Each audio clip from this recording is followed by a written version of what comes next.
Welcome to Emerald Estate, and we're going to have a lot of fun. Really glad you're here for the Chocolate Festival.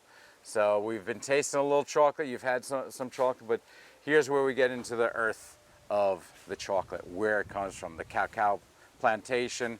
But also you're going to see a lot of different things on the farm because it's our regular producing farm here at Emerald Estate, and so that you'll see vegetables, spices, tropical fruits, and all sorts of things. So most everything is edible, and we'll be tasting a lot of it, not just the chocolate, but we will get to the chocolates as well.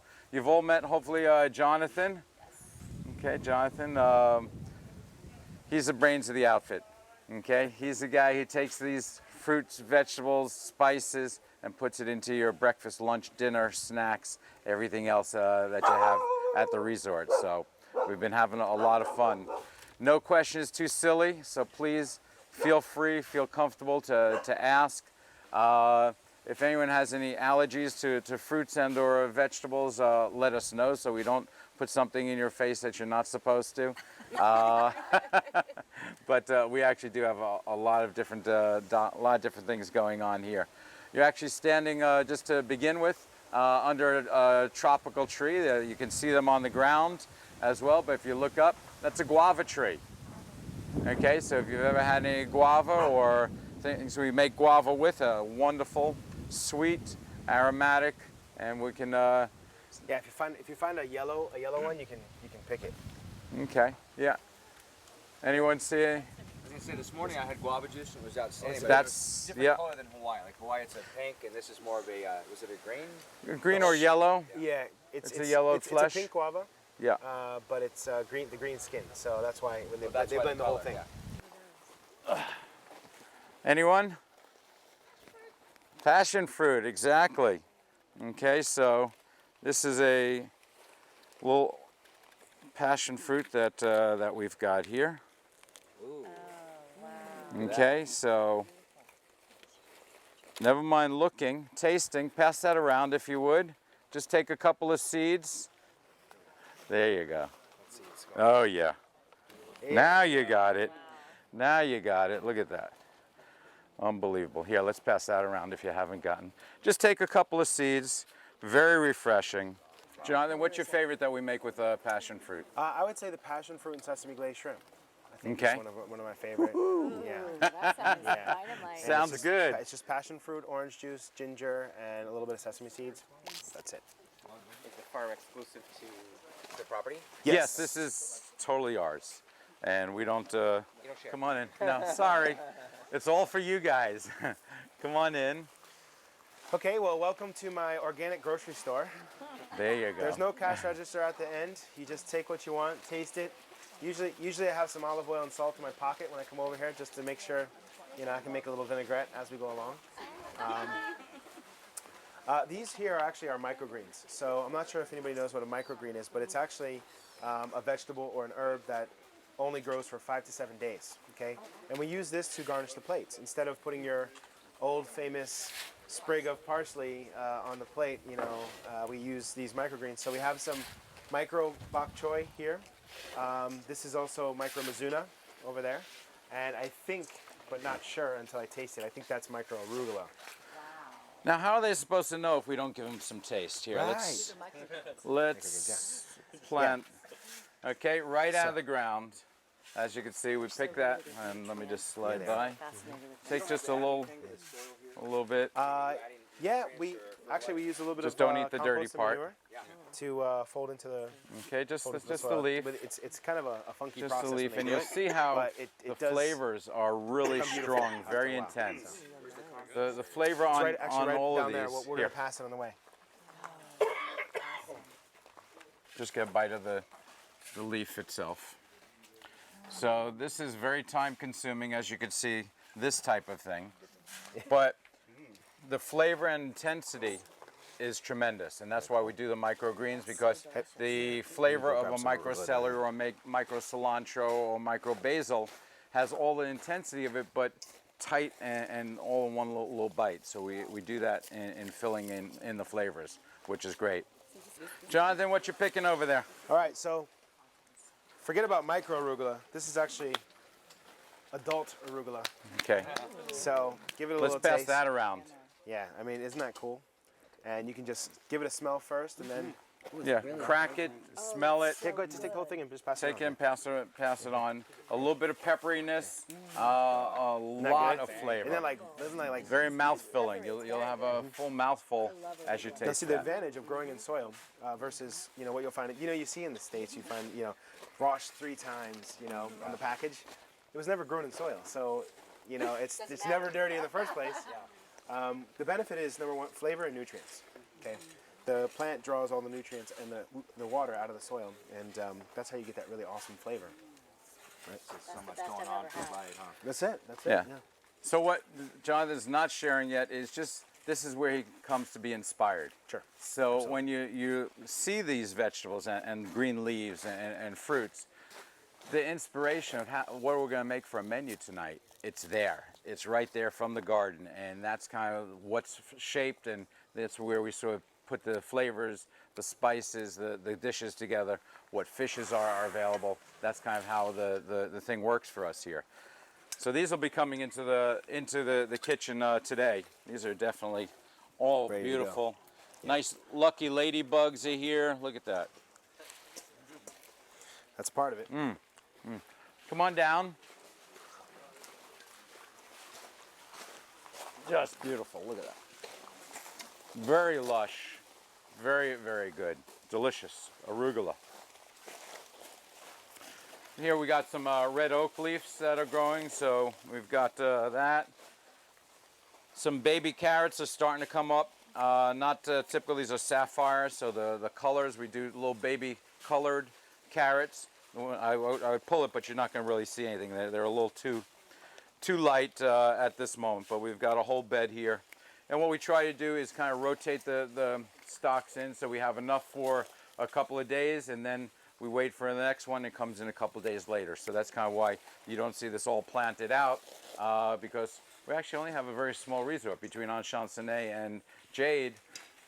We have a lot of mouths, but we want to stay fresh. So we keep cycling it, and we're kind of custom gardening here, custom farming. Come on down. What you got there?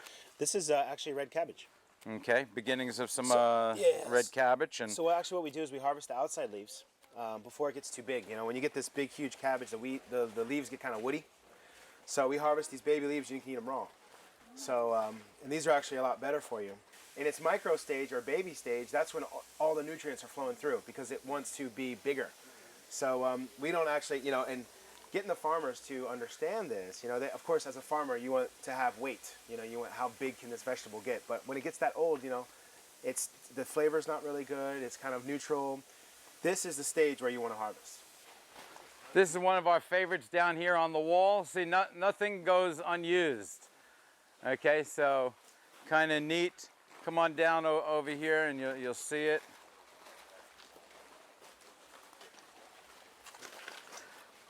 Come on, pick a leaf off the wall. Yeah. Nice wallpaper, but I'll tell you what, living, tasting, it's a breathing lunchbox. Grab one. Okay, do you know what, come on down. All right, let's 2 points. 2 points, whoever guessed it. Oh. Oh, we got a ringer. That's it? That's the right answer? That's the spinach, yeah. That's awesome. It's a Malabar spinach, so It's as actually opposed to the regular spinach that we get in the States, you have a little bit more Yes. of earthy, but also that filet sort of feeling to it. The filet is that thick, almost jelly sort of flavor to it that you have in okra. like okra. Okay, so this also is used as a thickener as we cook it. But I'll tell you what, this in eggs or this sautéed with some wild mushrooms and seasoning peppers, killer.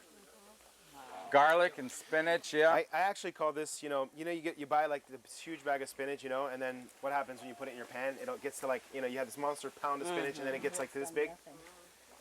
You put this in your saute pan, it doesn't go anywhere. You have the same amount that you put in is the same amount that you get out. Yeah. It wilts a little bit, but not It's like really okra. liquidy when you put it in your mouth. Yeah. Yeah. Yeah. Kind of has like an okra consistency. The stems are kind of woody, so Yeah. what I'm doing, I'm harvesting. We'll trim them. Yeah, I'm harvesting the entire. And then I'll cut the leaves off individually. Yeah. Okay, come on out. Come out over to the side here a little bit. Okay, we passed on the outside here with some of our herb beds. We've got some rosemary, tarragon, oregano, tiny tomatoes. You can see some of these little tiny tomatoes along here. Tomato plants, mostly harvested and mostly done here.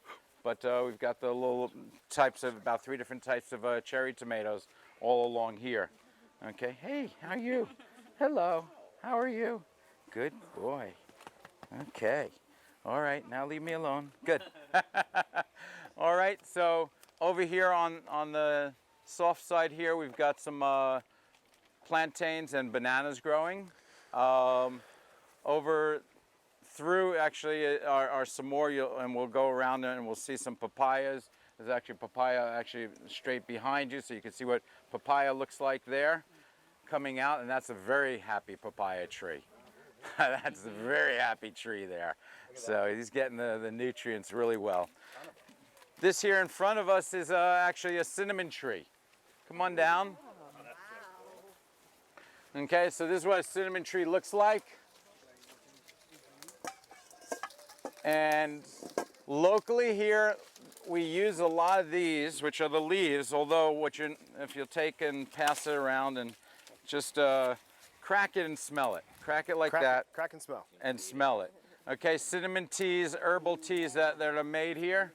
But what we're generally harvesting is off of the tree itself right in here. It's the bark. So when you see cinnamon, it's actually the bark which is harvested and it dries as a tweel. What happens in harvesting, what you'll see is this little block. We're not harvesting this tree anymore. We have about 30 trees up on the hillside, so we're harvesting there. This one we're not. But we take and cut a little bit of a square and then take a mallet, a dull mallet, and tap it, and then sort of peel off the bark, and you'll have a nice piece of cinnamon bark that it comes off. That cinnamon bark then dries and it pulls apart, and then as it dries more, you sort of get that customary little twirl in it. Okay, so that's kind of what happens, and the tree keeps growing, but you know, we're just leaving this as one of our ornamentals, so we don't use this for harvesting right now. But really delicious with that medicinal as well. Lots of big flavors. Okay, we're good. Coming down over here, we've got some more of our regular plantings going on. Basil, I think, is that first row in there. Jonathan, these look like carrots, huh? Yep. You want to pull?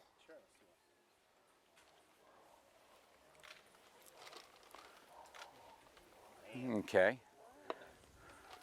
That's a knobby carrot. Right? It's actually a purple carrot. Okay. Okay, has a little bit of a purple tinge. But basically when we harvest, and we would cut the tops off like that and leave a little bit of green. But here, just pass around so you can see it, smell it. Oh, okay. There you go. Okay, so you can see what's going on here. These are carrots. They're baby carrots. These are purple carrots. So you see that little tinge on it of purple. If you'd like to take that and just pass it around so everyone can see. Really wonderful flavors. Again, we're not going to let those grow to full depth of you know, 4 or 5 ounces of a carrot. Good. Okay. See, when they get to the kitchen, you know, we prep them. We actually leave a little bit of the stem on, so that you know, that's the kind of the. Instead of peeling them, we'll kind of brush them off. You know, Yeah. so we'll trim them and brush some of that. But look at the little colors and flavors. Come on down. Citrus that we're growing here. This is limes. Okay. Beautiful. We grow the limes, and with the mint and the rum, you know you're in the right place. Here, just take it, smell, pass around. So really wonderfully fresh. Just, you know, right now, coming into winter is citrus season. So you're going to start to see that coming about, which is really nice. Yeah, so you can smell it from there. That's the essential oils. Very often, you know, when you're squeezing limes, it's good to squeeze lime into what you're making. So like when we make a ceviche, squeezing the lime right over there. So it's not just the juices, which has the acidity, but it also is the essential oils that sort of spray off, and that's really wonderful. You know, that's what we want to capture. So as chefs, we try to capture as much dimension of the fruits, vegetables, or anything that we're cooking, so it's multi-dimensional in that fashion. Okay, what follows the lime? The mint. Okay, so that's some spearmint. Sounds like mojito time. There you go. We just didn't bring the rum. Okay, this is a chili bed over here. These are called seasoned chilies. Okay, these are really neat. These are native to St Lucia. Delicious. Okay, really not hot. Just kind of a nice little bite to it.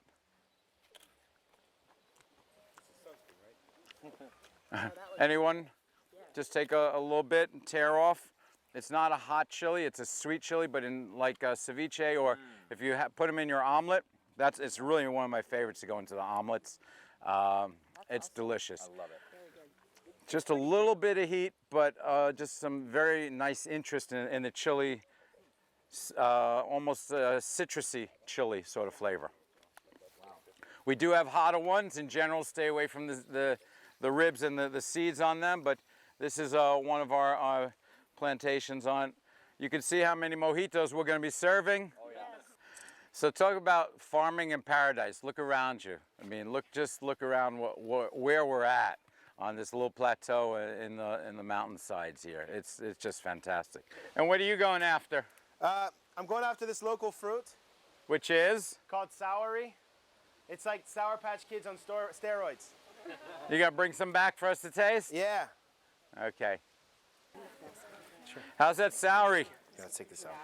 Soury. Yeah. Did everybody get one? Yeah, take a little nibble. We also Yeah, make take a little- jam out of that, and soury is one of the fruits that we put into our morning juices. Yes. So yeah, you can taste Yeah, that. we do sorbet.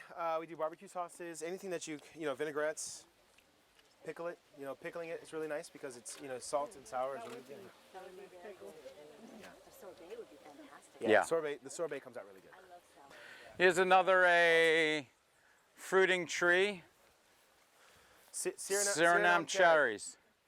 Okay, we're probably out of season for that because usually this just is towards the end of it. Yeah. yeah, this is usually popping, but you can take a look at the fruit right Yeah, here. if you see any red ones, you can grab the red ones. Yeah, you got the red one there naturally. You got some yellows and greens going on here. Really nice. Grab it. Grab it. Grab it. Grab it. Grab it and taste it. I Take a see. bite. We've got some corn here. We actually harvest that also as baby corn. Nice, young, very fruity, real earthy corn, sweet. That's our okra patch. So we'll see, Jonathan's going to see if he can find some okra for us there. You can see we've got another patch of peppers along here. These are larger, sweeter peppers that we use. If this is 6 months later, you would be standing under about 1,000 pounds of mangoes. Okay, these are mango trees here, right over here looking down. This is a very big old mango tree. Look at the size of that tree. So come on down. You're not going to see the mangoes at this time of year. It's a summer fruit. Okay, so this is the mango tree here, and you'll see the same trees back there, the tall, and the whole skyline or break is mango trees, and this all in front of us also are mango trees. So the whole break all along there. So we harvest thousands of pounds of mango trees, and guess what? We do a mango festival. I can't help it. I'm a nut about mangoes. Probably about 40 different varieties on the island, but this is chocolate, so we'll move on. Come on. Okay, actually before we move on, one more tropical. You can see it growing right out of the bark here, and you can see a couple of babies happening over there. Soursop. I don't know if you've had that yet here. Actually, We've Chef, served it. we're gonna taste the soursop here. I brought one that's ripe. Okay, but you can see it growing in the tree and off the branch over there. Hanging fruit is tamarind. I don't know if you've tasted tamarind, kind of sweet, pulpy, rich flavor, really wonderful for Southeast Asian cooking, Indian cooking, Caribbean cooking as well. We've got some more citrus trees there. You've got some oranges. Very often the oranges out here won't turn orange. They'll stay green, okay? Because the coloration in the skin turns in the cool nights. So like in Florida, you'll see them, actually the more of the oranges come from northern Florida where it gets cool at night. Here in the Caribbean, there's plenty of citrus, but it usually won't turn green. I mean, it will stay green rather than turning orange. You'll see a couple there, but generally they're green fruit when you open them. So when you see a orange on the buffet or orange on a drink, you'll see it may not have an orange outside, but the flesh This is is... sour orange. So that's sour orange? Yeah. Okay. Sour orange is really delicious. Lots of seeds. Used in marmalades, mojitos, mojos. Mojo is a marinade. Garlic, cumin, black peppercorns. That's what we use with sour oranges. All right, so sour orange here, you're going to see is very seedy. Those red wax apples. Yeah, the red ones. Yeah. Yeah. They're kind of unusual. when they're in season, they like crazy, like 4 trees. Okay, here. So they go. Yeah, they are. But you can see how juicy it is, yeah. Yeah. No flavor. If you want, just pass that on, pass it around. Yeah, no, well, no, you can't. It's too watery. It's like 99% water, so you can't dehydrate it whatsoever. Good. We used to do juices, marmalades, jams, chutneys, those kind of things. So. Okay, Cool. let's move on for It's sour like a lime, though. the main point of today's walk through the farm. So look at this little scrawny tree, but count the pods. I mean, this thing has 1, 2, 3, 4, 5, 6, 7, 8, 9, 10, 11, 12, 13, 14, 15, 16, 17, 18, 19, 1, 2, 3, 4, 5, 26, 27, 28, 29, 30. 30 to 40 cocoa pods off of one tree. Okay, 2 times a year, twice a season. This is the bigger, heavier harvest for cocoa. They are native to the Caribbean and to Central America, South America. We have a couple different varieties of cocoa plants here. And you can see them in various stages of ripeness. Very unusual. As you can see, they grow right out of the bark. So really, really neat. You can see them all the way in here. You can see right here there's a couple.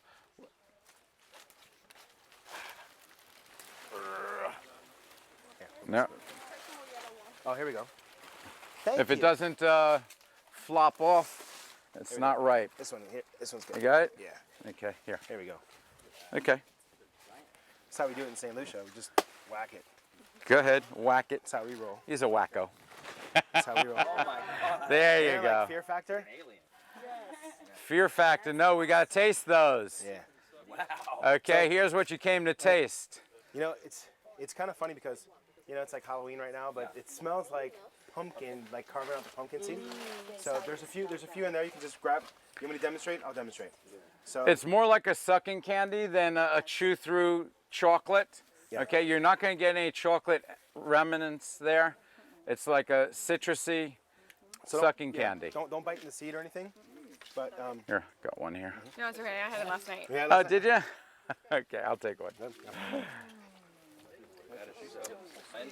So you know, if you spend some time here in Diamond, in the village, you'll see when these are in season, all the kids pick them right after school. Oh, I can't. Yeah. So that's like candy. That is a combination of sugar and acidity, sourness. That combination of the sugar and the acid is what makes them ferment. So from this stage, it needs to be fermented. We take that, we'll take like 30 trees at a time, make a pile, and you'll see piles in there as we get in. A pile of the pods, crack them with a machete. We got one guy just taking the machete and cracking them. The next guy next to him is going to take that cracked pod and take them just like we're doing, pull out the seeds and put them into fermenting bins. The bins are then covered with banana leaves and left to set in this heat because we want it to ferment. So it will ferment in the daytime heat, and the nighttime it gets a little cooler, but then It ferments then each day for about 4 to 5 days. We go in there and turn the seeds so that there's an even fermentation to that. About 4 or 5 days, we get it to a certain temperature and heat and ferment, and really stinky. Kind of really brown at that point, and that's kind of where we take it and start drying it. So why are you fermenting it, to get it to its finished product for the best flavor? Or why? No, to actually get the original flavor itself. Otherwise, the seed will still continue to grow. Okay, it will still continue to grow, and you can take this seed and plant a chocolate tree, a cacao tree. So that's kind of how this happens. So what we want to do is the embryo and the enzymes that are in there, we want to stop. Okay, so it's cooking it, it's fermenting it. And it's just like wine, it's just like beer, it's just like other things that get fermented. We kind of like this fermentation flavor. Though it's completely different once it's fermented. Then we have it, and we'll show you how that looks on the other side of the farm, how it looks as we dry it and then process it. So come on through, we're going to take a walk through the jungle here. So these are some of our ornamentals, the torch ginger. Thank you for that. You'll see those throughout the property, and we're using that. You can see them growing on all these trees in front of you are all of our cocoa trees. Red ones, yellow ones, green ones. We've got, as I suggested, we've got a couple different varieties that we grow here.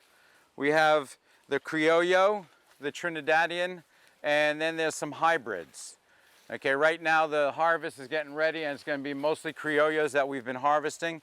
They ripen earlier, so that's kind of what you're going to start to see with that.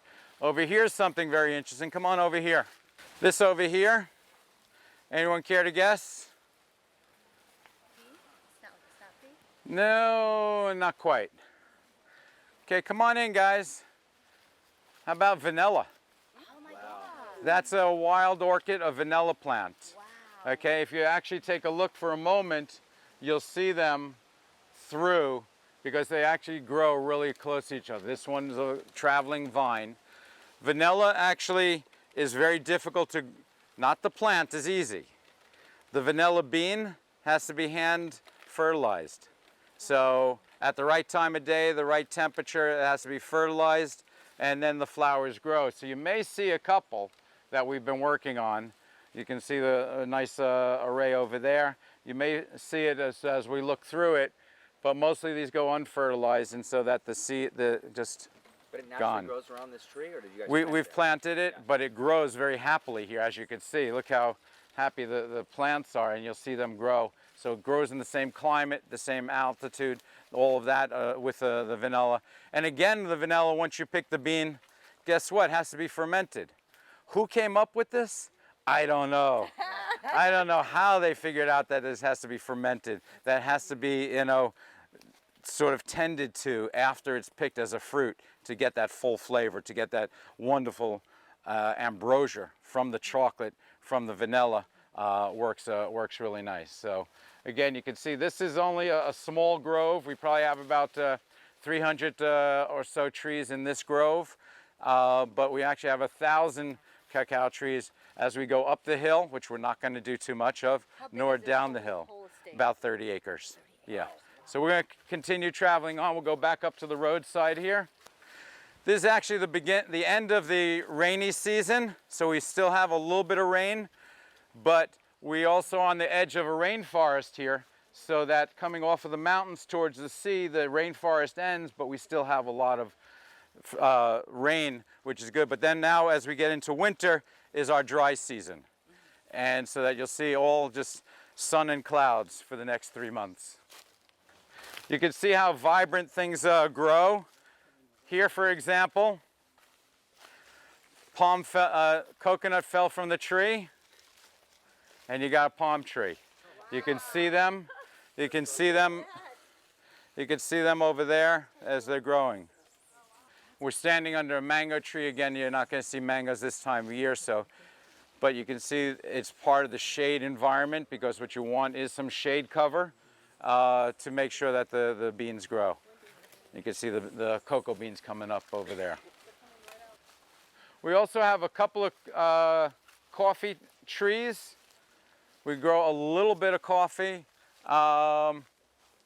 It's not the season for it either right now, so it's really not going to be showing.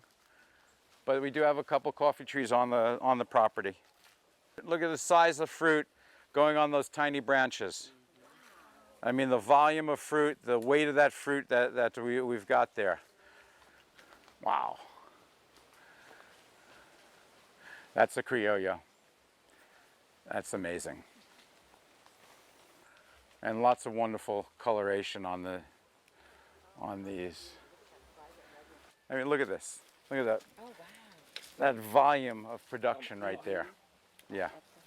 Yeah, exactly. As you look up and look around. These are just some herb plants that we're starting. We're going to bring that to the kitchen.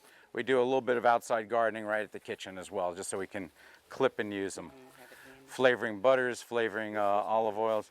That's the celery that we tasted that he was the distance away. Yeah. Here you can get that real fermentation flavor. These just came out of the fermenting. These are about 5 days in fermentation. You guys smell this. Come here. You guys, this is completely different than anything you'll ever smell. Feel it? Yep. Oh my God. Okay, you don't smell chocolate yet. There is no chocolate animation to it at all. But what we do is dry it here in the sun. If we see clouds coming, these aren't rails, and you get to push it back in. Okay, so it gets pushed in and then pulled out when there's no rain, or pulled out in the morning. At night, it goes into the rail house and gets pulled out. So it will take about 5-6 days. We have a little rake, a little wood rake, that we just take it and shake over that until it's completely dry. You can see as you're touching this, there's a lot of moisture, complete moisture in that. If you squeeze it, it's still moist. This just was fermenting yesterday. So can you imagine that in an intense bucket? When it ferments, it also gives off liquid, and that liquid is a vinegar, and it's a chocolate vinegar, which we capture, and we use that chocolate vinegar for certain things. That would be awesome. Yeah. So as you can feel, the heat of the sun is going to dry this pretty nicely.